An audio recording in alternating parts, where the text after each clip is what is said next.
बिस्मिल्लाहिर्रहमानिर्रहीम। Autism spectrum disorder and communication skills पे हम बात कर रहे थे। लास्ट क्लिप में हमने उसकी इंपॉर्टेंस और उस चीज़ों को हाईलाइट किया था और जो फीचर्स उसके अफेक्ट कर रहे होते हैं कम्युनिकेशन स्किल्स की डेवलपमेंट में, हम उनको डिस्कस कर रहे थे। उसमें हमने हाइपर एक्टिविटी को डिस्कस किया था कि वो किस तरह से उसको अफेक्ट कर रही होती है। Next on the list is lack of socialization. आप इसको स्लाइड को फोकस कर दें। लैक ऑफ सोशलाइजेशन, सोशलाइज करना इज़ द सोशल इंटरेक्शन जो ऑटिज्म स्पेक्ट्रम डिसऑर्डर में हमें मिलता है, एस्पर्जर्स में भी मिलता है, एडीडी में भी मिलता है, एडीएचडी में भी मिलता है। अब वो जो बच्चा सोशलाइज नहीं कर रहा, उसका इंटरेक्शन रिड्यूस हो गया किसी दूसरे लोगों के साथ, मीनिंग देयर बाय कि वो उसकी communication skills, language skills, receptive या एक्सप्रेसिव जो सी भी है उसको अफेक्ट कर रही है। वो एक opportunity of learning through social interaction जो था वो मिस हो गई। दैट इज़ द रीज़न कि सोशल इंटरेक्शन या सोशलाइजेशन जो है इसको डेवलप करना बहुत ज़रूरी होता है, या इसको जहन में रखना while working on communication skills is important. Next is imaginations. ये वो फीचर्स हैं जो उसकी लर्निंग को अफेक्ट कर रहे होते हैं किसी भी स्किल की।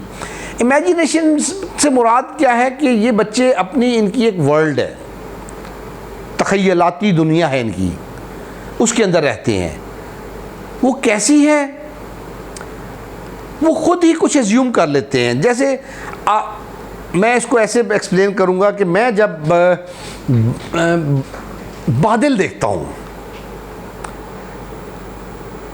Once I see the clouds, मैं उसमें कुछ डिफरेंट इमेजेस क्रिएट कर लेता हूँ अपने माइंड में कि ये तो एक हॉर्स लग रहा है, ये इस पर एक घोड़ा है, घोड़े के ऊपर आदमी बैठा हुआ है, और इसके सामने ये नेक्स्ट क्लाउड जो बन रहा है वो मुझे लगता है कि वो एक दरख्त है, ये घोड़ा उसकी तरफ जा रहा है। दिस इज़ समथिंग इमेजिनेशन जो मैं आपको चाहूँगा एक्सप्लेन करना कि किस तरह होती है। अब जब वो बच्चा इस स्क्रीन को देख रहा है, फॉर एग्जांपल यहाँ पे एक चीज़ हट बनी हुई है, ये है, यहाँ पे दरख्त हैं, ये कुछ लोग नज़र आ रहे हैं, लेकिन वो इसको ऐसे नहीं देख रहा। वो इसको अपनी इमेजिनरी स्किल्स जो उसकी इमेजिनेशंस हैं उससे, उसके मुताबिक देखे। हो सकता है वो इसको समझे कि ये एक अजीब सा एक पहाड़ है और यहाँ पे ये कुछ और। तो मीनिंग देयर बाय कि जो हमें एक्चुअल में नज़र आ रहा होता है कि बच्चा उसको देख रहा है, फलानी चीज़ को फोकस कर रहा है, इन रियलिटी वो उसको नहीं देख रहा होता। हकीकत में क्या होता है कि ये अपनी इमेजिनेशंस में होते हैं। अब ये कैसे पता लगे कि वो अपनी इमेजिनेशन में है कि वाकई उसको सही चीज़ को देख रहा है? This is something related to expertise of the professional and the parent as well, कि आप उसको इन्वॉल्व करते हैं, जो चीज़ वो देख रहा है उससे रिलेटेड कोई बात करते हैं, उससे आपको अंदाज़ा हो जाता है कि क्या ये वाकई उसको फोकस किया हुआ था इसने, या ये अपनी एक थिंकिंग प्रोसेस के अंदर कुछ इमेजिन कर रहा था। उसको जितना हम बेहतर करते हैं 24 आवर्स में स्लीपिंग आवर्स निकालने के बाद, जितना टाइम भी बच्चे का है उसमें जितना हम उसको अपनी इमेजिनेशन से निकाल के सराउंडिंग एनवायरनमेंट में जो काम हो रहे हैं रूटीन में उनके अंदर इन्वॉल्व करते हैं, अटेंशन मेंटेन करने के से लिंक्ड है ये। जितना वो अटेंटिव होगा उतना वो इन्वॉल्व होगा, उतना वो इमेजिनेशन से दूर रियल वर्ल्ड में रहेगा। अब जब वो इमेजिनेशन में है तो ये लो फंक्शनिंग के लिए आसान, मुश्किल है उसको इस तरफ लेके आना जो जिनका लेवल ऑफ फंक्शनिंग बहुत लो है। फॉर एग्जांपल एडीडी या मॉडरेट टू सीवियर कैटेगरी में कहूँगा, उसमें जो फॉल कर रहे हैं उनको अपनी सराउंडिंग में इन्वॉल्व करना is more difficult in comparison to a mild child on the spectrum. Mild को शायद मेरी वर्बल इंस्ट्रक्शन ही उसको अटेंशन गेन कर ले और मैं उसको सराउंडिंग में क्या हो रहा है उससे इन्वॉल्व कर लूँ।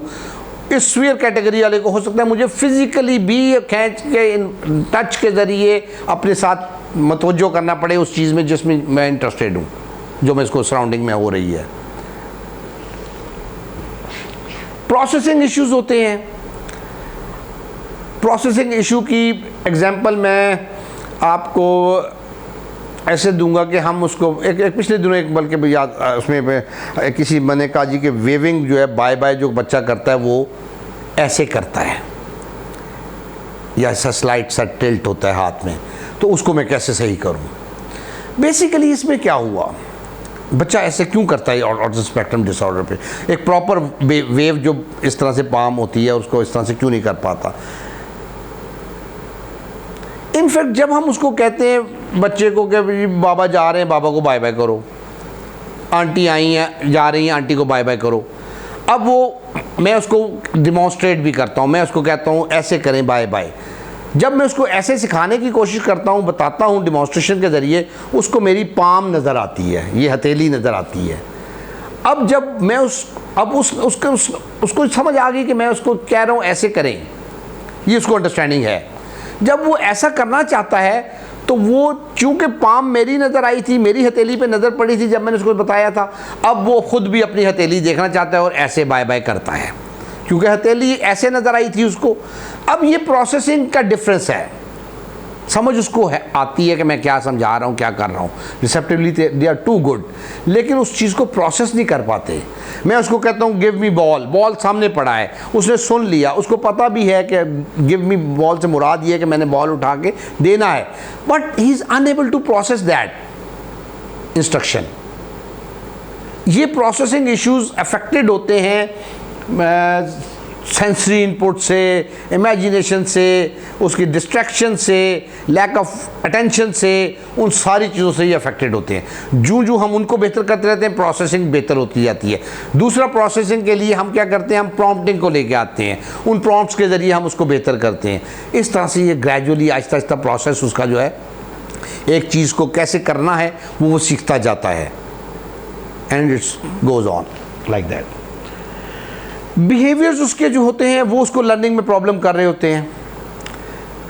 बिहेवियर्स हमारे ये ऑटिज्म स्पेक्ट्रम डिसऑर्डर में जब हम बच्चे को देखते हैं तो वो बिहेवियर्स उसके जो डिसरप्टिव होते हैं, डिस्ट्रक्टिव होते हैं, अटेंशन सीकिंग होते हैं, एस्केप होते हैं, वो सारे बिहेवियर्स, वो अपनी इमेजिनरी वर्ल्ड से निकलना नहीं चाहता। वो जो काम मैं करवाना चाहता हूँ उसको करने में इंटरेस्ट नहीं रखता है, उसका इंटरेस्ट डिफरेंट चीज़ में है, उसका इंटरेस्ट की अपनी एक दुनिया से रिलेटेड जो उसकी चीज़ें थी वो उसका इंटरेस्ट है। मैं चाहता हूँ कि वो मेरे साथ काम करे, जो मैं कह रहा हूँ वो मैं कहता हूँ कि ऐसे बोले, वो इस चीज़ को पॉइंट करे, वो इसको लेबल करे, वो इस पर एक्शन करे, कुछ मैचिंग करे, सीक्वेंसिंग करे, जो भी मेरा गोल था। अब जब वो अपनी उस चीज़ से निकलना नहीं चाहता है, मैं उसको निकालना चाहता हूँ, रिजल्टेंटली क्या होता है, वो बिहेवियर्स एडॉप्ट एग्जिबिट करना शुरू कर देता है, एस्केप करना शुरू कर देगा। बिहेवियर एस्केप बिहेवियर में मिल जाएंगे, इरिटेटिंग मिल जाएंगे, उसके ऑफ टास्क बिहेवियर वाले मिल जाएंगे, कुछ गलत काम जो उस एनवायरनमेंट में नहीं होना चाहिए वो इस तरह के बिहेवियर्स हमें शो करना शुरू करता है। अब एक टीचर, थेरेपिस्ट, पेरेंट जो भी उसकी कम्युनिकेशन स्किल्स पे काम कर रहा है, अगर उसको उन बिहेवियर्स को वो नहीं समझता है या इस प्रोसेस को नहीं समझता कि ये बिहेवियर्स क्यों आ रहे हैं, वो उसको स्पीच थेरेपी या कोई भी स्किल जो है सिखा नहीं सकता। That is the reason this is important to understand all these features जो उसको अफेक्ट करते हैं। सेंसरी इश्यूज़ होते हैं, सेंसरी इश्यूज़ में हाइपर सेंसिटिव या हाइपो सेंसिटिव, दूसरी क्लिप्स के अंदर मैंने इसको एक्सप्लेन ऑलरेडी किया हुआ है, आप इसको देखना चाहें तो आप लिंक कर सकते हैं। यूट्यूब चैनल जो इसका स्टेप टू लर्न का है उस पर ये सेंसरी इशू से रिलेटेड बात हमने डिस्कस की हुई इन डिटेल। वो सेंसरी इनपुट जो उसको मिल रही होती है वो उसको प्रोसेस करने को डिफ़िकल्ट बना देती है। मैं उसको कह रहा हूँ एप्पल दें, एप्पल सामने पड़ा है, लेकिन उसको ये इतनी तेज़ लाइट जो आ रही है, ये पंखे की चलने की आवाज़ उसको इतनी ज़्यादा सुनाई दे रही है, ये टच इसका चेयर का जो है ये उसको डिफरेंट मिल रहा है, ये सारे सेंसेस उसके जो होते हैं ये उसकी प्रोसेसिंग को अफेक्ट कर देते हैं। अल्टीमेटली वो एप्पल देने से कासिर हो जाता है। मैं कहता हूँ इसको एप्पल की पहचान नहीं हो रही, उसको एप्पल की पहचान है कि ये एप्पल है, वो उसको पॉइंट कर सकता है, वो उसको लेबल भी कर सकता है। क्यों नहीं कर रहा? बिकॉज उसको इतना हैवी अपलोड मिल रहा है सेंसेस के through. This what is the sensory issue is कि वो उस प्रोसेस को करने की तरफ जाता ही नहीं है। अब उस प्रोसेस को अगर मुझे कराना है तो मुझे पहले उसके सेंसरी इश्यूज को टारगेट करना है। अगर मैं वो बीइंग थेरेपिस्ट वो नहीं जानता हूँ, बीइंग प्रोफेशनल मैं नहीं जानता हूँ, तो मैं उसको नहीं सिखा सकता। This is for granted. Sorry. Repetitiveness इतना इम्पॉर्टेंट एस्पेक्ट एंड फीचर कि हमें हर चीज़ में मिलता है। स्पिनिंग रेपिटेशन है, व्हील की है, खुद की है, व्हाट्सएवर इट इज़। ये स्टिमिंग बिहेवियर जो है ये रेपिटेशन है। बहुत बड़ी रेंज में हमें रेपिटेशंस नज़र आती हैं। अब इस रेपिटेशन का रोल कम्युनिकेशन स्किल्स में क्या है कि अगर मैं उसको एक अंदाज में, एक नॉर्मल बच्चे के अंदाज में मैं बॉल कैट इस तरह की कॉन्सेप्ट उसको मैं देना शुरू कर देता हूँ और मैं इसको कुछ दिन तक लगातार उसको बुलवा लेता हूँ इस तरह से, वर्बल अगर बच्चा है और अटर करता है, तो ये रेपिटेटिवनेस उसको फोर्स कर देगी कि जब भी कैट बोलना है कैट बोलना है।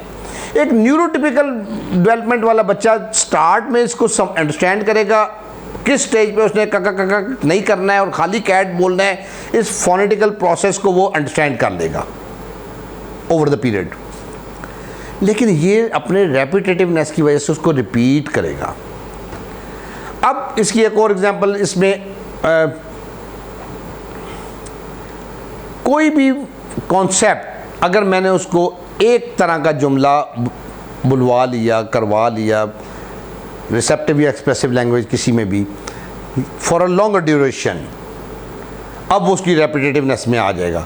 अब वो सारा दिन में उसको रिपीट करता रहेगा, which is naturally not normal phenomena. अब जिसको इस बात का पता है कि ये रेपिटेटिव होते हैं, वो थेरेपिस्ट, वो टीचर, वो पेरेंट उसको एक लिमिट तक ट्रायल्स देगा किसी भी चीज़ के, उससे एक्सीड नहीं करेगा या उसमें इतनी वेरिएशंस लाएगा, इतनी चेंजेस लाएगा, आल्टर करेगा उसको कि वो एक स्पेसिफिक पैटर्न को पे फिक्सेट ना हो जाए। वो चेंज उसका एक चीज़ को देखने का पाथ इतना नैरो के बजाय ऐसे वाइडन होना चाहिए कि ये भी हो सकता है, ये भी हो सकता है, ये भी हो सकता है, ये भी हो सकता है। I hope I have clarified this. Specific interest होते हैं इनके। अब उसमें स्पेसिफिक इंटरेस्ट ऑब्सेशंस जो इनकी बच्चों की होती हैं, जिसको इस फीचर का मालूम होगा, उस टीचर के लिए बड़ा आसान हो जाएगा उस स्पेसिफिक इंटरेस्ट को रीइंफोर्सर बनाना। अदरवाइज शायद एक बच्चा जो एक स्ट्रिंग लेके सारा दिन घूमता है, पास रखना चाहता है, ऑब्सेस्ड है, वो उस स्ट्रिंग को हाथ में लेके स्पीच में भी आ जाता है। अब वो स्पीच थेरेपिस्ट कहती हैं या वो टीचर कहती हैं या वो पेरेंट कहते हैं जी कि मैंने स्ट्रिंग अगर से ले लूँ तो ये तो इसका बिहेवियर ख़राब हो जाता है। लेकिन अगर उसको ये भी पता हो कि ये स्पेसिफिक इंटरेस्ट में ये जो स्ट्रिंग को लेके ऐसे ऐसे हिला रहा है, ये उसको इमेजिन कर रहा है, कुछ ये वेवी सा जो पैटर्न बन रहा है, ये उसकी कुछ इमेजिनेशन में कोई चीज़ उसने एज्यूम की हुई है। अब वो इसमें इतना इन्वॉल्व हो जाएगा कि मैं उसको पढ़ा क्या रहा हूँ, स्पीच थेरेपी क्या करवा रहा हूँ, उसको कुछ समझ नहीं आएगी। मैं ये क्यों ना करूं कि ये इंटरेस्ट की चीज़ को उसका रीइंफोर्सर बना दूं कि भाई ये काम अच्छा करो तो उसके बाद तुम्हें मिलेगा। ये कैसे लिया जाएगा, कैसे उसको ये कॉन्सेप्ट दिया जाएगा? This is the art of it. अब जिस टीचर, पेरेंट, प्रोफेशनल को ये मालूम नहीं है कि मैंने इस चीज़ को कैसे उस तरफ कन्वर्ट करना है, वो शायद उसमें सक्सेसफुल ना हो, उसका एफर्ट्स यूजलेस हो जाए। तो ये चंद एक मेन फीचर्स जो इन बच्चों के अफेक्ट कर रहे होते हैं इनकी लर्निंग के ऊपर, उनको मैंने हाईलाइट किया है कि उसमें आपको पता हो कि ये फीचर्स तमाम जो हैं उसकी लर्निंग प्रोसेस को अफेक्ट कर रहे होते हैं और उसको मुश्किल कर रहे होते हैं कि उसने उन चीज़ों को जो हम सिखाना चाह रहे हैं वो नहीं सीख पाता है। इन चीज़ों को अगर आपको अंडरस्टैंड करना नहीं मुश्किल होता हो, या इन चीज़ों को काउंटर करना या इनको बेहतर करना अगर आपको नहीं आता है, तो फिर आप उसको कुछ भी सिखाने में कामयाब नहीं होंगे। अगर आपको इन सारी चीज़ों को, अटेंशन कैसे लेनी है, हाइपर एक्टिविटी को कैसे रिड्यूस करना है, सोशलाइज कैसे करना है, इमेजिनेशन से कैसे बाहर निकालना है, प्रोसेसिंग को कैसे बेहतर करना है, बिहेवियर्स को कैसे कंट्रोल करना है या चेंज करना है, रिप्लेस करना है, सेंसरी इश्यूज़ को आपने कैसे एड्रेस करना है, डिसेंसिटाइज कैसे करना है, रेपिटेटिवनेस को आपने कैसे काउंटर करना है ताकि वो उस फेज़ में रेपिटेशन वाले में कम से कम में जाए, और उसके इंटरेस्ट को कैसे आपने यूटिलाइज़ करना है टू द बेस्ट। अगर ये सारी चीज़ें आपको आती हैं समझ और आप उनको फ्रूटफुल अंदाज में यूटिलाइज़ भी कर सकते हैं, only then you can teach the child. Otherwise शायद उसके जितने लर्निंग पोटेंशियल्स हैं उतने हम उस एक्सप्लोर नहीं कर पा रहे। ऐसा नहीं कि ये बच्चे सीख नहीं सकते, they can learn a lot, they have lot of learning potentials. इनका IQ एक अपनी एज के बच्चे से हाई होता है। द ओनली डिफरेंस इज़ इनको डील करने का तरीका, इनको पढ़ाने का तरीका, इनको सिखाने का तरीका is different because they are different. This is the only difference. अब इसमें हम कहें कि ये सीख नहीं रहा तो उसमें गलती बच्चे की नहीं, मैं समझता हूँ उसमें गलती हमारी होती है। हम उसको सिखा नहीं पा रहे, हमें उसको सिखाना नहीं आता है। विजुअल लर्नर्स हैं, हम वो अंडरस्टैंड ही नहीं कर रहे कि हम उसको उस तरह के टूल्स दें, उस तरह के ट्रेनिंग एड्स दें जिसमें कि वो ज़्यादा बेहतर लर्न कर सके। इसमें बच्चे का कसूर नहीं है। अब जब वो पीरियड अच्छा लंबा गुजर जाता है और हम उस तरह के फेज़ में रहते हैं जिसमें हम उसको फेल हो जाते हैं सिखाने में, उस पीरियड में सबसे जो गलत चीज़ हो रही होती है वो ये हो रही होती है कि बच्चे का पैटर्न गलत डेवलप हो रहा होता है लाइफ का, सीखने का। This is very important to understand. अगर हम शुरू से ही उसको सही पैटर्न पे रखें, उसका प्रोसेस करने का अंदाज, उसका सीखने का पैटर्न ठीक रहेगा। लेकिन हमें जाग जब आती है या जब तक हम समझते हैं, जब तक अल्टीमेटली कोई भी पेरेंट जान के ऐसा नहीं कर रहा होता, प्रोफेशनल का नो हाउ और नॉलेज और एक्सपर्टीज़ पे वेरी कर रहा होता है चीज़ें, तो जब तक हमें समझ आती है इन बातों की उस वक्त तक उसके बिहेवियर, उसकी चीज़ें इतनी स्ट्रांग हो जाती हैं कि उसको रिवर्ट करने के लिए पहले इतनी एफर्ट होनी थी, अब इतनी एफर्ट होगी, टाइम भी इतना लगेगा। दैट इज़ द रीज़न हमारे लिए हमें लगता है कि अब तो ये तो नहीं कर सकता। सो उस वक्त भी कर सकता है, सिर्फ एफर्ट और वो चीज़ बढ़नी होती है, टाइम। इसको आइडेंटिफाई करना ज़रूरी है। Will continue this in the same series autism spectrum disorder and communication skills. और उसके लिए मेरी आपसे एज़ यूजुअल रिक्वेस्ट है कि आप स्टेप टू लर्न, ये पेरेंट्स के लिए हमने चैनल इंट्रोड्यूस किया है, इस पर हमारी एफ़र्ट है और ये आपके लिए हेल्पफुल हो तो आप इसको ज़रूर मैक्सिमम लोगों से शेयर करें और इस चैनल को आप लाइक और सब्सक्राइब करें। Thanks a lot for